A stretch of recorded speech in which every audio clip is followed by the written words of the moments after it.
আসসালামু আলাইকুম প্রিয় দর্শক বন্ধুরা, কেমন আছেন সবাই? আশা করি ভালো আছেন। আমিও ভালো আছি। চলে আসলাম আবারও সেই ছোট্ট একটা চাঁদের মতো ফুটফুটে আপুর কাছে। আমরা তার মুখ থেকে আরও কিছু কথা শুনবো। আসসালামু আলাইকুম। ওয়ালাইকুম আসসালাম।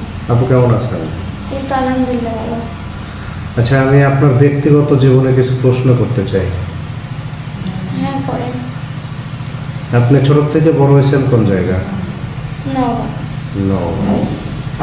আচ্ছা, এখন যে যুগ, এই যুগে তো সবাই প্রেম প্রীতি ভালোবাসা করে বিয়ে করে, তো আপনি সেরকম কিছু করতে পারেন নাই? না, গরিবের আবার প্রেম প্রীতি। এখনকার যুগে ভালোবাসা বলতে কিছু নেই, সবই স্বার্থের বিনিময়ে। না ঠিক আছে, গরিব হলে কি তার জীবনে তার মনে কি প্রেম ভালোবাসা থাকতে পারে না? আসলে মানে ছোট থেকে খালার কাছে বড় হয়েছি, তো অনেক শাসনে বড় হয়েছি, ওরকম কোনো সুযোগই পাইনি। মানে একটা ছেলের সাথে যে সম্পর্ক করব। আর দেশ গ্রামের ব্যাপার তো জানেনি, দেশ গ্রামের মানুষ এতটা সাহস পায় না শহরের মেয়েদের মতো। আচ্ছা, তার মানে বলতেছেন যে সুযোগ পান নাই। সুযোগ পেলে কি প্রেম করতেন?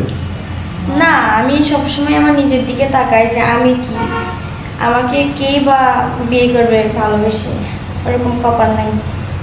না, এটা ভুল। কারণ মানুষ সবাই আল্লাহর সৃষ্টি, সবার ভিতরেই মন আছে। হয়তো কারোর চামড়া ফর্সা, কারোর চামড়া কালো।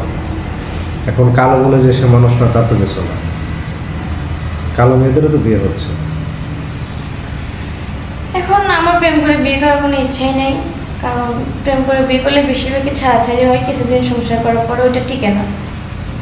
আমি চাই যে আপনাদের এখানে আসছে, আপনাদেরকে অনেক বিশ্বাস করে আশ্বাস নিয়ে আপনারা দেখে শুনে ভালো একটা ঘরে বিয়ে দেবেন, যাতে আমি সারা জীবন ওখানেই সংসার করতে পারি।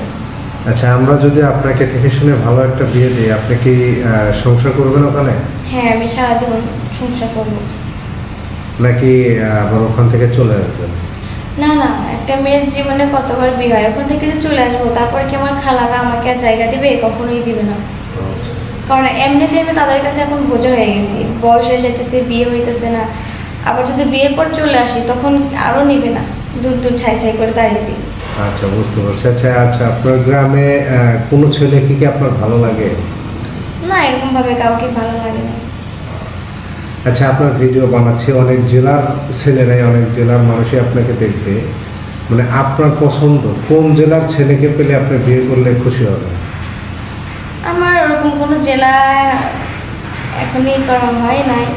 আমার কথা জেলা দিয়ে কী হবে, ভালো একটা মনের মানুষ হলে হবে। এখন দেখা যায় অনেক ভাইরে আছে ইন্ডিয়া থেকে আমাকে কল দেয় যে ভাই আমাদের এখানে কি আসবে, তো ইন্ডিয়া থেকে যদি আপনার প্রস্তাব আসে বিয়ের, তাহলে? এখন উনি যদি আমাকে বিয়ে করার পরে ইন্ডিয়ায় নিয়ে যায় তাহলে আমি যাবো, সমস্যা নেই, কারণ আমার তো ফ্যামিলি নেই যে আমার সমস্যা হবে। আর আমার খালারাও চায় যে আমি যাতে একটা ভালো করে বিয়ে হয়ে সুখে থাকি, আমার সুখে তাদের সুখ। আচ্ছা, আপনার খালু কি করে? কৃষি কাজ করে। কৃষি কাজ করে। তাদের বাড়ির অবস্থা কেমন?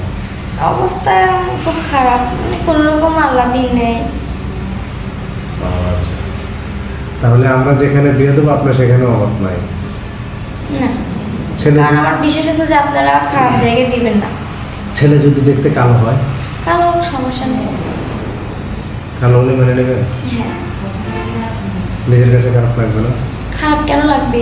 সব কিছু তো আল্লাহর সৃষ্টি, আর আল্লাহর সৃষ্টি কখনো খারাপ হয় না। আল্লাহর হাতে ওই কালোই বানাইছে, আবার ফর্সা হয়ে আল্লাহর হাতেই বানাইছে। যাক, আপনার কথাটা শুনে অনেক ভালো লাগলো। তো দোয়া করি আপনার জীবনে এমন কেউ আসুক যে আপনাকে সারা জীবন ভালোবাসবে, আপনাকে বুকে আগলে রাখবে, এরকম কেউ আসুক। তো আমাদের ভিডিও যে যেখান থেকে দেখতেছেন, স্ক্রিনের উপরে একটা নাম্বার দেওয়া থাকবে, সেই নাম্বারটাতে যোগাযোগ করলে আপনার সাথে কথা বলতে পারবেন। হ্যাঁ, দয়া করে কেউ ভিডিও কল দেবেন না, অডিও কল দেবেন। সবাই ভালো থাকবেন, সুস্থ থাকবেন। আল্লাহ হাফেজ।